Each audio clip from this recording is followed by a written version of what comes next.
I'm here today in this classroom. I came to meet my friend Miss Anderson for lunch, and I brought a lot of nuggets. It's her favorite, so I hope she enjoys it. And I was just looking around in the classroom to see what the kids were studying, and I noticed they're having a test tomorrow. And that reminded me about our Bible lesson today. God was getting ready to give Abraham a test, a very important test. As a matter of fact, it would be the hardest test that he would ever take.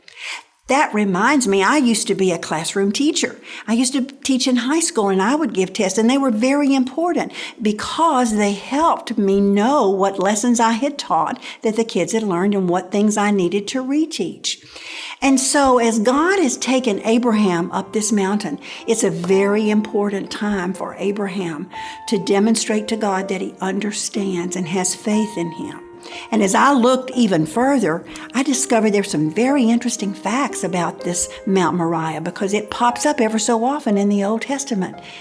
Let's just take a few minutes and dig deeper into this story and see some of the details about the place where Abraham was to be tested.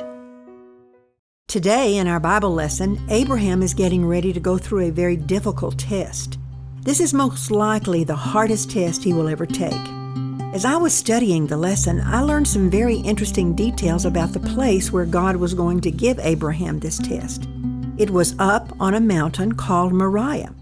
I remembered that name, Moriah, pops up ever so often in the Old Testament. Here's what I found out.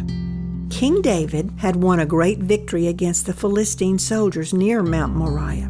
He became very proud and arrogant about what he had done. God saw David's pride, and he punished David and the people of Jerusalem. When David repented of his sin, God commanded him to put up an altar in a place located on Mount Moriah. It was a place where stalks of wheat and barley and other grains were beaten out to make flour for bread. This place belonged to a man named Ornan. It was called his threshing floor. When David asked forgiveness, God commanded him to build an altar there and worship him. God told David to purchase this property from Ornan at its full price, which David did. Ornan's property was located on Mount Moriah, the very same place where Abraham is about to take Isaac. In 2 Chronicles, we read that later Solomon built the beautiful temple of God where all of Israel could come and worship on Mount Moriah. Today in Jerusalem, it is believed that the flat rock on which the dome of the rock stands is really the threshing floor of Ornan, the original site of Solomon's temple, the place where David built an altar, and the place where Abraham is about to go to be tested by God with his son Isaac. In our lifetime, all of us will face one kind of difficult test after another.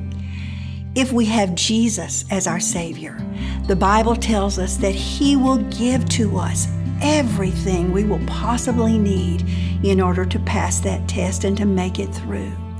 And one day in the future, Jesus is coming back. And He's coming to the very area of the world that we've been talking about today.